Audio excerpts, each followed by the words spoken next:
Good morning student all of you. आज आपण शिक्षण आणि समाज ही संकल्पना पाहणार आहोत. या प्रकरणातली दुसरी संकल्पना ही आहे शिक्षण आणि समाज. मी या अगोदर विद्यार्थी मित्रांनो तुम्हाला सांगितलेलं आहे, शिक्षण हे कुणासाठी असतं, तर शिक्षण हे समाजासाठी असतं. समाजाच्या गरजांची पूर्तता शिक्षणातून होत असते आणि समाजाला वेळ प्रसंगी मार्गदर्शन करण्याची भूमिका शिक्षणाची असते आणि शिक्षण त्यामुळेच समाजाचा केंद्रबिंदू असतं असं आपल्याला या ठिकाणी म्हणावं लागेल. शिक्षणाचा मेन केंद्रबिंदू समाज आहे आणि म्हणून शिक्षण आणि समाज या एकाच नाण्याच्या दोन बाजू आहेत असं म्हटलं तरी वावगं ठरणार नाही. कारण समाजाचे अस्तित्व अबाधित ठेवण्यासाठी व समाज व्यवस्थेस विकसित दिशेने वाटचाल करण्यासाठी शिक्षणाची मदत होते आणि शिक्षण यासाठी गरजेचं असतं. म्हणूनच तसेच शिक्षण व्यवस्थेला गुणवत्तापूर्ण व उपयुक्ततापूर्ण बनवण्यासाठी समाजातील सर्वच घटकांचे सहकार्य आपल्याला आवश्यक असते आणि म्हणून शिक्षणामध्ये समाजाचा सहभाग घेतल्यास शिक्षण हे समाजाभिमुख बनण्यास मदत होते. तसेच शिक्षणाची गुणवत्ता वाढवण्यासाठी समाजाचा शिक्षणाची सहसंबंध जोडणे आवश्यक ठरते. शिक्षण कुणासाठी असतं? शिक्षण हे समाजासाठी असतं आणि म्हणूनच शिक्षणामध्ये समाजाचा सहभाग महत्त्वाचा आहे आणि समाजाच्या गरजांची पूर्तता करण्याचं काम शिक्षण करत असतं. शिक्षणाचा केंद्रबिंदू हा समाज असतो आणि समाजाला शिक्षण देण्यासाठी शिक्षण तयार होत असतं, शिक्षण तयार केलं जात असतं आणि म्हणून समाजाच्या गरजाची पूर्तता शिक्षणातून होत असते आणि म्हणून समाजाभिमुख बनण्यास मदत होण्यासाठी शिक्षणाची मदत होते. समाजाभिमुख व्यक्तीला बनवायचं असेल तर त्याला शिक्षणाची गरज असते. शिक्षणाची गुणवत्ता वाढवण्यासाठी समाजाचा सहभाग देखील तितकाच महत्त्वाचा आहे. शिक्षणाची गुणवत्ता वाढवायची असेल तर समाजाचा सहभाग असणं आवश्यक आहे आणि म्हणूनच शिक्षण आणि समाज एका नाण्याच्या दोन बाजू मानल्या जातात आणि म्हणूनच शिक्षण आणि समाज ह्या एका नाण्याच्या दोन बाजू आहेत हे म्हटलं तरी वावगं ठरत नाही.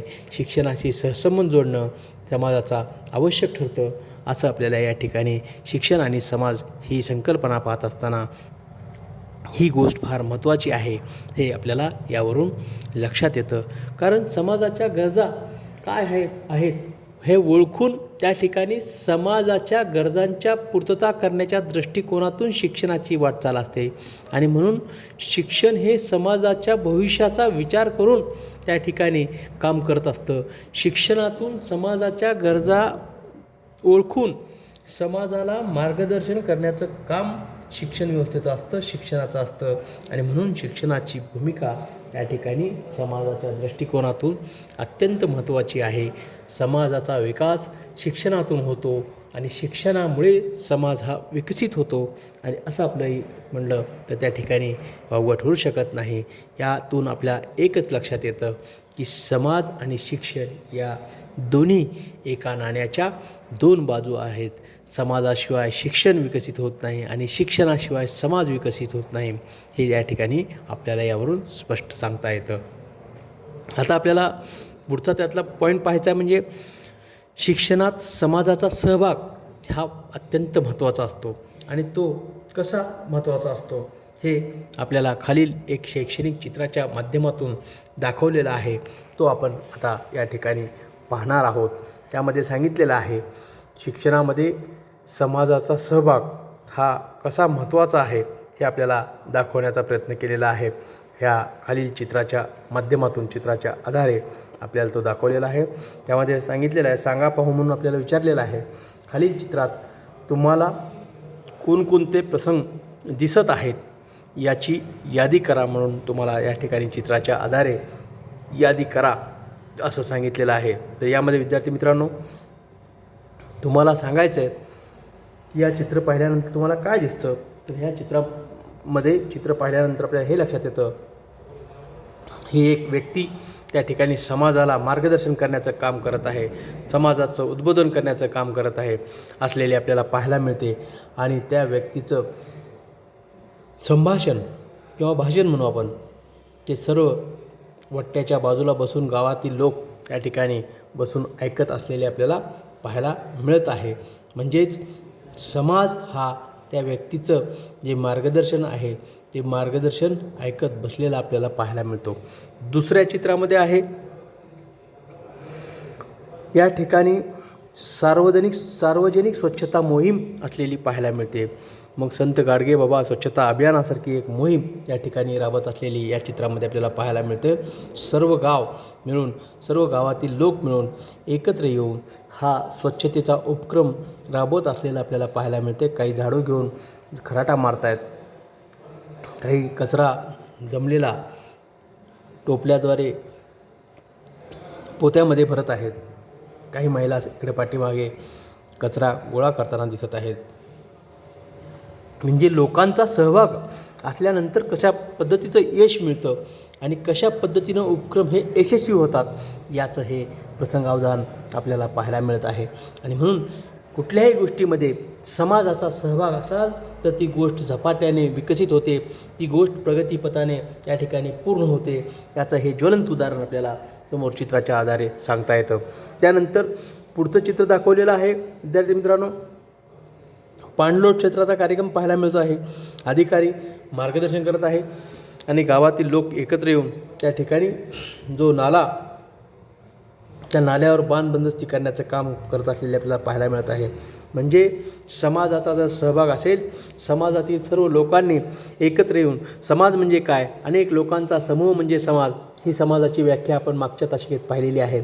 आणि मग ज्या वेळेस एखाद्या उपक्रमाची लोकचळवळ निर्माण होते, ज्या वेळेस एखादा उपक्रम समाजाने स्वतःच्या हाती घेतलेला असतो, तेव्हा तो उपक्रम अत्यंत यशस्वीरित्या राबलेला असतो आणि तेव्हा त्या उपक्रमाला खऱ्या अर्थानं यश प्राप्त झालेलं असतं. याचं हे देखील तिसरं चित्र आपल्याला ज्वलंत उदाहरण सांगता येतं. आता हे झालं पाणी अडवण्याचं चित्र पाहिलं. चौथं चित्र दिलेलं आहे, शाळा आहे आणि शाळेमध्ये विद्यार्थी काही चाललेले आणि काही यायलेले आपल्याला पाहायला मिळत आहे. म्हणजे शाळा देखील एक समाजाचं महत्त्वाचं चित्र माध्यम आहे आणि शाळेला जे महत्त्व आहे तर ते अनेक लोक एकत्र येऊन त्या ठिकाणी शिक्षण घेत असतात, म्हणून त्याला महत्त्व प्राप्त झालेलं असतं. म्हणजे समाजाशिवाय शाळा असू शकत नाही. शाळा ही समाजाला विकसित करण्यासाठी, समाजाला शिक्षण देण्यासाठी असते, हे देखील या चित्रातून आपल्याला अगदी स्पष्ट होतं. असं आपल्याला या ठिकाणी या चित्राच्या आधारे सांगता येतं. यावरून आपल्याला असं सांगता येईल, यावरून आपल्याला हे लक्षात येईल की आपल्याला विचारलेलं आहे, थोडे आठवा म्हणून म्हटलेलं आहे, तुम्ही विद्यार्थी म्हणून तुमच्या शाळेत कोणती मदत केली? विद्यार्थी मित्रांनो, आता आम्ही जेव्हा शाळेत विद्यार्थी म्हणून होतो तेव्हा आम्ही सार्वजनिक स्वच्छतेचा उपक्रम शाळेमध्ये राबवलेला होता. वर्ग सजावट, स्वच्छता मोहीम असे अनेक उपक्रम शाळेमध्ये आम्ही राबवले होते आणि ते सर्वांनी मिळून एकत्ररित्या राबवल्यामुळे स्वच्छ परिसर, शाळेचा परिसर स्वच्छ ठेवणे, शाळा सुंदर बनवणे, वर्ग सजावट करणे असे उपक्रम आम्ही त्या ठिकाणी राबवलो होतो. आणि त्या उपक्रमातून आम्हाला एकत्र राहून काम करण्याची सवय आणि एकत्र राहून काम केल्यानंतर त्या कामाचं यश काय असतं हे लक्षात आलेलं होतं. आणि म्हणूनच लोकसहभाग आणि समाजाचा सहभाग कुठल्याही कार्यामध्ये यशस्वी करण्यासाठी, कार्याला यशस्वी करण्यासाठी महत्त्वाचा असतो, हे आपल्याला या ठिकाणी सांगता येईल. त्यानंतर दुसरा मुद्दा सांगितलेला आहे, तुमच्या गावासाठी, परिसरासाठी तुम्ही कोणत्या प्रकारची मदत करता? आता आम्ही महाविद्यालयीन शिक्षण घेत असताना NSSच्या माध्यमातून आपल्या जिल्ह्यातील चलबुर्गा हे गाव विद्यापीठाने दत्तक घेतलेलं होतं. भूकंप पुनर्वसनातून त्या ठिकाणी नवीन पुनर्वसन त्या गावाचं भूकंपाची आपत्ती झाल्यानंतर करण्याचं विद्यापीठाने ठरवलं होतं. आणि दरवर्षी विद्यापीठ प्रत्येक कॉलेजचे NSSचे कॅम्प त्या परिसरामध्ये राबवायचं आणि त्या माध्यमातून आम्ही त्या गावामध्ये चाऱ्या खणण्याचं काम केलं, त्याचबरोबर वृक्ष लागवड करण्याचं काम केलं, घराला बांधकाम चालू असताना त्या ठिकाणी साहित्य पुरवण्याचं काम, मदत करण्याचं काम केलं. असे अनेक काम आणि असे अनेक उपक्रम त्या ठिकाणी राबले आणि त्यातून गावाची निर्मिती झाली.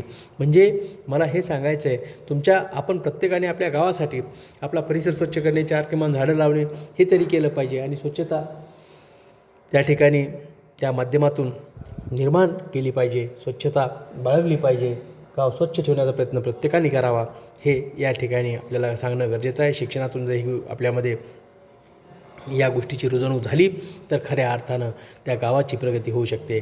म्हणून तिसरा प्रश्न आपल्याला विचारलेला आहे, तुमच्या परिसरातील ज्या गावांनी श्रमदानातून पाणी टंचाईचा प्रश्न सोडवला आहे अशा गावांच्या नावाची यादी करा म्हटलेलं आहे. आता आमच्या तालुक्यामध्ये एक गाव आहे, त्या ठिकाणी लोकांनी श्रमदानातून त्या ठिकाणी सर्वांनी एकत्र येऊन झाडं लावण्याचं काम केलेलं आहे. धनराज पाटील म्हणून त्या गावचे सरपंच आहेत, तो उच्च शिक्षित व्यक्ती, त्यांनी लोकांमध्ये चळवळ निर्माण केली आणि लोकांमध्ये जागृती त्या ठिकाणी निर्माण केली, मार्गदर्शन केलं, लोकांचा विश्वास संपादन केला आणि लोकांना सहभागी करून घेऊन त्या ठिकाणी धामणगाव हे शिरूर आनंदपाळ तालुक्यामध्ये गाव आहे आणि त्या गावामध्ये आज सर्व उपक्रम त्या सरपंचांनी आणि त्या गाववाल्यांनी राबवलेले आहेत. त्या गावामध्ये सर्वात जास्त झाडी पाहायला मिळते, त्या गावामध्ये सर्वात स्वच्छता पाहायला मिळते, त्या गावामध्ये पाण्याच्या बाबतीतला प्रश्न त्या ठिकाणी सर्वांनी मिळून सोडवलेला पाहायला मिळतो. नदी नाले बांध बंदिस्ती करण्याचं काम त्या गावातील लोकांनी केलेलं आहे.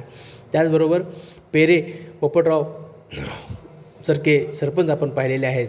पुन्हा पेरे साहेब म्हणून एक आपले बीड जिल्ह्यामध्ये गाव असलेलं ते सरपंच आपण पाहिलेले आहेत. त्यांनी देखील लोकसहभागातून या ठिकाणी गाव हा आपला चांगला विकसित केलेला आपल्याला पाहायला मिळतो आणि म्हणून गावाचा विकास या माध्यमातून त्यांनी केलेला आपल्याला पाहायला मिळतो असं आपल्याला या ठिकाणी सांगता येतं. अशा पद्धतीनं तुम्हालाही काही आपल्या आजूबाजूचे गाव अशा पद्धतीने विकसित झाले असतील तर सांगता आलं पाहिजे. पुढचा मुद्दा विचारलेला आहे, तुमच्या गावातील वृक्ष लागवड व वृक्ष संवर्धन यामध्ये सक्रिय सहभागी असणाऱ्या विविध संस्था किंवा मंडळे याची नावे सांगा. आता वृक्ष लागवड आपल्या लातूरमध्येच लांब जायची गरज नाही. लातूर वृक्ष चळवळ उभा करण्यामधून या ठिकाणी लातूर शहरामध्ये ही लातूर वृक्ष चळवळ जी आहे ती वृक्ष संवर्धन आणि वृक्ष लागवड करण्याचं काम करते. मागच्या 5 वर्षापासून आपण पाहतो आहे लातूरमधले जे काही डेव्हलपमेंटच्या नावाखाली जी काही वृक्ष तोडण्यात आलेली होती त्या माध्यमातून रस्ते वाढवले आणि आता वाढवलेल्या रस्त्यानंतर त्या प्रत्येक रस्त्यावर वृक्ष लावण्याचं काम ही वृक्ष चळवळ करत आहे.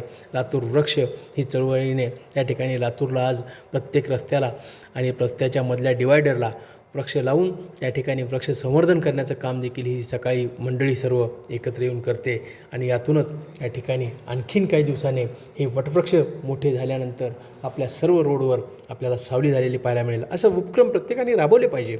यातूनच गावाची समृद्धी आणि विकास होतो, यातूनच शहराचं सौंदर्य वाढतं असं आपल्याला या ठिकाणी सांगता येईल. त्यानंतर वरील उपक्रम यशस्वी होण्याच्या कारणांची गटामध्ये चर्चा करा म्हटलेलं आहे. आता वरील जे काही उपक्रम आहेत हे यशस्वी करायचं असेल तर या उपक्रमाची लोकचळवळ तयार झाली पाहिजे. या उपक्रमाचं जर लोकचळवळ लोकांमध्ये निर्माण झाली तर खऱ्या अर्थानं ही चळवळ यशस्वी होईल आणि ह्या प्रत्येक चळवळीला खऱ्या अर्थाने यश प्राप्त होईल आणि म्हणून लोकचळवळ ही फार महत्त्वाची आहे असं आपल्याला या ठिकाणी सांगावं लागेल. असं आपल्याला या ठिकाणी सांगता येतं. यावरून लोकांचा समाजाचा शिक्षणामध्ये किती महत्त्वाचा वाटा आहे हे यावरून आपल्याला लक्षात येतं. आता पुढचा मुद्दा यातला पाहायचा आपल्याला लोकसहभाग म्हणजे काय हे आपल्याला यामधून आपल्याला पाहायचं आहे. आता पुढचा पॉईंट आपल्याला पाहायचा आहे तो म्हणजे यातलाच एक पॉईंट आहे लोकसहभाग. आता लोकसहभाग हा आणि लोकसहभागाचं महत्त्व काय असतं हे आपल्याला या अगोदर मी सांगितलेल्या सविस्तर विवेचनावरून लक्षात आलं असेल. कुठल्याही कार्याला यश प्राप्त करायचं असेल तर ते कार्य जर लोकसहभागातून घडलं तर त्या कार्याला यश प्राप्त होतं हे आपल्याला या ठिकाणी आता सांगायला हरकत नाही आणि हे आपल्याला सांगता येतं. म्हणून माझा गाव माझं नगर माझी परिसर माझी शाळा कसा असावा, त्याचा विकास कसा करावा याबद्दल खरे तर प्रत्येक नागरिकांचे मत लक्षात घेणं आवश्यक असतं. 73 व 74व्या घटनादुरुस्तीनुसार ते कायद्याने बंधनकारक केले आहे. शहरामध्ये आणि गावामध्ये केंद्र शासनाकडून थेट योजना येतात व नागरिकांच्या मदतीने हे प्रकल्प प्रभावीरित्या राबवले जातात. आता पूर्वी केंद्र सरकारकडून जे फंड यायचा राज्याकडे यायचा, राज्य सरकारकडून पुढं जिल्हा परिषदांना जायचा, जिल्हा परिषदाकडून पंचायत समित्याला जायचा, तालुका प्लेसला आणि परत ग्रामपंचायतला यायचा. म्हणजे ते वरून आलेला जे फंड आहे तो खाली येईपर्यंत बराच लॅप्स व्हायचा. पण शासनाने हे लक्षात आल्यानंतर 73 आणि 74 रोजी घटना दुरुस्ती केली. त्या घटना दुरुस्तीमध्ये डायरेक्ट केंद्रातून आलेला फंड हा राज्याकडं आणि जिल्ह्याकडं आणि तालुक्याकडं न देता डायरेक्ट ग्रामपंचायतीकडे द्यायला सुरुवात केली. आणि त्या माध्यमातून ग्रामपंचायतला जेव्हा फंड येतो तेव्हा गावातील लोकांनी एकत्र येऊन लोकांचा सहभाग घेऊन एखादी योजना जर राबवली तर ती योजना यशस्वीरित्या राबते आणि त्याचं फळ लोकांनी पाहिलेलं आहे. आणि म्हणूनच ही घटना दुरुस्ती करण्यात आलेली आहे. विद्यार्थी मित्रांनो, तुमचा गाव, तुमचं नगर परिसर याचा विकास कसा होत गेला याची चर्चा करा म्हटलेलं आहे. तर ही जर विकास कसा होत गेला सांगायचा असेल तर हे याचं प्रमुख कारण आहे 73 आणि 74 रोजी घटना दुरुस्ती करण्यात आली. त्या घटना दुरुस्तीमुळे फंड जे काही वाटेतच येताना अर्धे त्या ठिकाणी गायब व्हायचे ते आता डायरेक्ट त्या ठिकाणी त्याला संधी नसल्यामुळं गायब होण्याला खाली वरचा केंद्राने पाठवलेला फंड डायरेक्ट ग्रामपंचायतीकडे येऊ लागला आणि त्यातून गावाचा प्रत्येक आपल्याला आज विकास झालेला पाहायला मिळत आहे. त्याचबरोबर लोकसहभाग म्हणजे काय हे आपल्याला विचारलेलं आहे. तर लोकसहभाग म्हणजे शाळा आणि समाज हे दोन अविभाज्य घटक आहेत. समाजासाठी शाळा व शाळेसाठी समाज असतो. मी याआधीही तुम्हाला सांगितलेलं आहे. व्यक्तिविकास व त्यातून समाज विकास हे शाळेचे प्राथमिक ध्येय आहे. तर समाजाच्या सहाय्याने शाळेचा विकास साधणे हेही तितकेच गरजेचे असते. त्यासाठी शाळेच्या कार्यामध्ये लोकांचा अर्थात समाजाचा सहभाग घेणे आवश्यक ठरते. यालाच शाळा विकासातील लोकसहभाग असे म्हणतात. म्हणजे शाळेचा जर विकास करायचा असेल तर त्या गावातील लोकांनी शाळेचा विकासाकडे लक्ष दिलं पाहिजे आणि त्या गावातील लोकांनी शाळेच्या विकासासाठी मार्गदर्शन केलं पाहिजे, मदत केली पाहिजे, तर त्या शाळेचा विकास होतो. ज्या गावातील लोक जागरूक आहेत त्या गावाची शाळा आज आपण पाहतो ही चांगली शाळा म्हणली जाते. त्या शाळेतून प्रगती झालेली पाहायला मिळते. त्या शाळेमध्ये अनेक विद्यार्थी गुणवंत बाहेर पडलेले पाहायला मिळतात. विद्यार्थी मित्रांनो, याचं एक ज्वलंत उदाहरण तुम्हाला जर पाहायचं असेल, पुणे जिल्ह्यामध्ये राजगुरुनगर तालुक्यामध्ये एक गावातल्या लोकांमध्ये जी जागरूकता होती त्या जागरूकतेमुळे गावातल्या लोकांनी आपलं भवितव्य हे शाळेतून घडतं हे लक्षात आल्यामुळे त्या शाळेला काही जागा त्या ठिकाणी गावातील सर्व लोकांनी मिळून डोनेट केली, दान केली आणि त्या जागेवर बाहेरला फॉरेन फंड आणून बाहेरल्या राष्ट्राचा फंड मागवून त्या ठिकाणी ती शाळा डेव्हलप केलेली आहे. आज महाराष्ट्रातील सर्वात गुणवंत शाळा म्हणून म्हटलं तरी वावगं ठरणार नाही अशी ती शाळा त्या ठिकाणी सर्व भौतिक सुविधाने सुसंपन्न अशी सुसज्ज इमारत आणि मैदान, त्या ठिकाणी लॉन, ह्या सगळ्या शाळेला लागणाऱ्या गोष्टी त्या गावामध्ये त्या शाळेमध्ये पाहायला मिळत आहेत. आज जिल्हा परिषदेची शाळा असून 3 वर्षापूर्वीची बुकिंग त्या ठिकाणी शाळेमध्ये मुलांची प्रवेशाची आहे आणि अशा पद्धतीची शाळा त्या ठिकाणी डेव्हलप झालेली आपल्याला पाहायला मिळते. म्हणजे सांगण्याचं तात्पर्य मला तुम्हाला हे सांगायचं आहे की जे काम लोकांनी लोकसहभागातून लोकचळवळीतून त्या ठिकाणी निश्चय करून उभं केलेलं असतं त्या कामाला नक्कीच यश प्राप्त होत असतं. त्याचं हे एक ज्वलंत उदाहरण आपल्याला तुम्हाला या ठिकाणी सांगायचं. म्हणून लोकसहभाग म्हणजे काय तर लोकांनी एखादी गोष्ट एकत्र येऊन ठरवून काम केलेलं असतं. ते लोकसहभागातून झालेलं काम असतं आणि ते काम अगदी यशस्वी होत असतं आणि त्या कामामध्ये त्या ठिकाणी कुठलाही व्यत्यय येत नसतो आणि त्या कामाला यश प्राप्त झालेलं असतं आणि गुणवत्तापूर्ण काम झालेलं असतं. आपल्याला हे या ठिकाणी सांगायचं. म्हणून लोकसहभाग फार महत्त्वाचा आहे आणि हा लोकसहभाग निर्माण करण्याचं काम शिक्षणाचं आहे. शिक्षणाच्या माध्यमातून लोकांच्या मनामध्ये जागृती निर्माण होते. लोकसहभाग महत्त्वाचा असतो असं आपल्याला या ठिकाणी सांगता येईल. त्याचबरोबर इथं सांगितलेलं लक्षात ठेवा म्हणून विकासाच्या नियोजनामध्ये स्थानिक निर्णयामध्ये नागरिकांचा सहभाग वाढवण्यासाठी नागरी भागात प्रभाग सभा आणि ग्रामीण भागात ग्रामसभा नियमित घ्याव्यात. का तर त्या माध्यमातून गावामध्ये ज्या अडचणी आहेत त्या अडचणीवर चर्चा होते.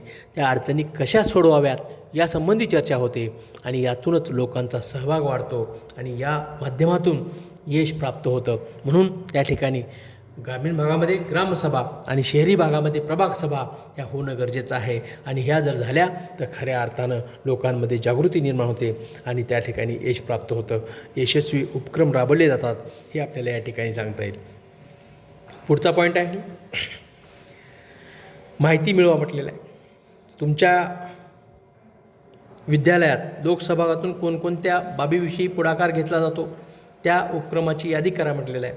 आता कुठल्या कुठल्या गोष्टीचा त्या ठिकाणी लोकसहभागातून आपल्या गावामध्ये पुढाकार घेऊन काम केलं जातं, तर ग्राम स्वच्छता असेल, त्याचबरोबर गावामध्ये पाणी वाटप असेल, ह्या अशा काही अनेक योजना असतात. त्या लोकांच्या सहभागातून एखाद्या गोष्टीचं, एखाद्या रोगावर लसीकरण, जनावरांचं लसीकरण असेल, असे उपक्रम या ठिकाणी लोकसहभागातून त्या ठिकाणी राबवले जातात आणि ते यशस्वी होतात.